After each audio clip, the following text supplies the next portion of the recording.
This man stuffing cash into a plastic bag is the second most powerful man in African football.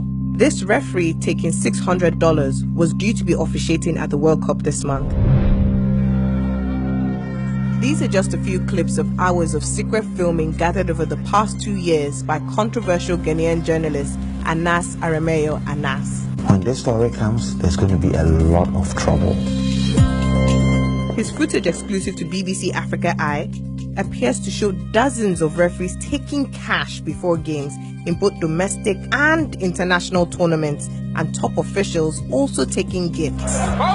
Ghanaians have been waiting for this investigation to blow for weeks. Why the tension is so high? It's football and it's Ghana, and the people have cried for far too long. With the World Cup just around the corner, a storm is about to be unleashed.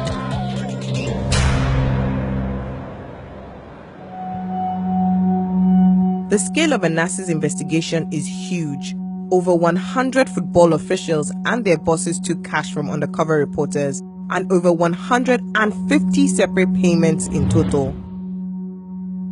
These money transfers occurred before Ghanaian Premier League, Champions League, and major international games. Anas has never revealed his true identity.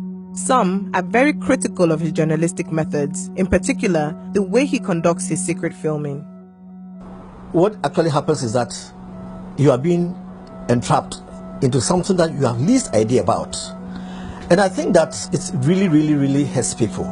Anas rejects the idea that his methods amount to enticement, saying those that took the money were not forced to do so.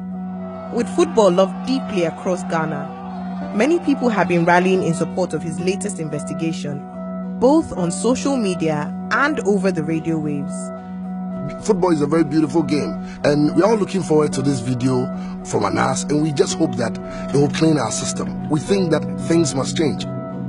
Anas's secret filming includes explosive material surrounding the Waffle tournament in 2017, the largest international competition in the region.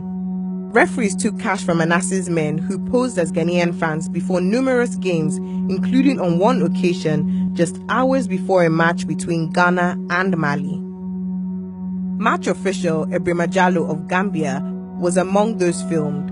He took $500 and seemed to imply this kind of activity is common in the international game. The way we do it is happening everywhere.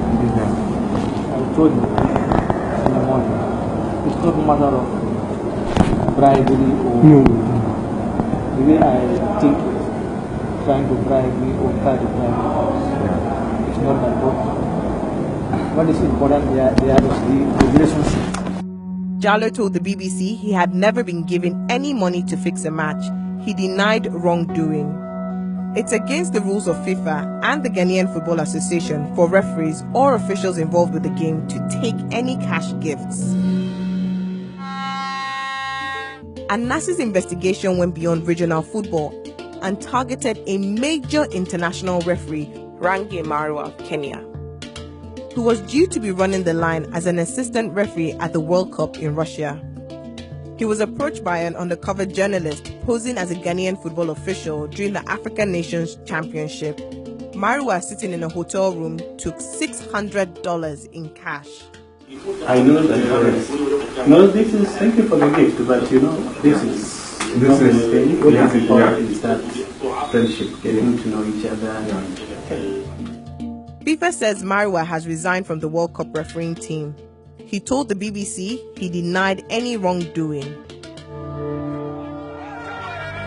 Ultimately, the hundreds of dollars given to referees was relatively small compared with what Anas's undercover team handed to the most important official they targeted, Kwesi Nyantakyi, the president of Ghanaian football and a major figure in football in Africa, took a gift of $65,000 from Anas's reporters, believing they were meeting to discuss the prospects of a sponsorship deal. Is that you even have something here for shopping for now? Oh, okay. Shopping for now. All right. Thank you very much. Thank you very much. Thank you very much. Nyantakyi sits on FIFA's council and was appointed by the executive committee, one of the highest bodies in football. It is against the rules of FIFA to take any gifts of cash. Nyantakyi remains in his position as head of GFA and did not respond to a BBC request for comment. FIFA told the BBC they were investigating the allegations. They said it was a priority for FIFA to protect the integrity of its competitions. What will this investigation mean for the officials Anas filmed and the tournaments he focused on? The future of West African football is now hanging in the balance.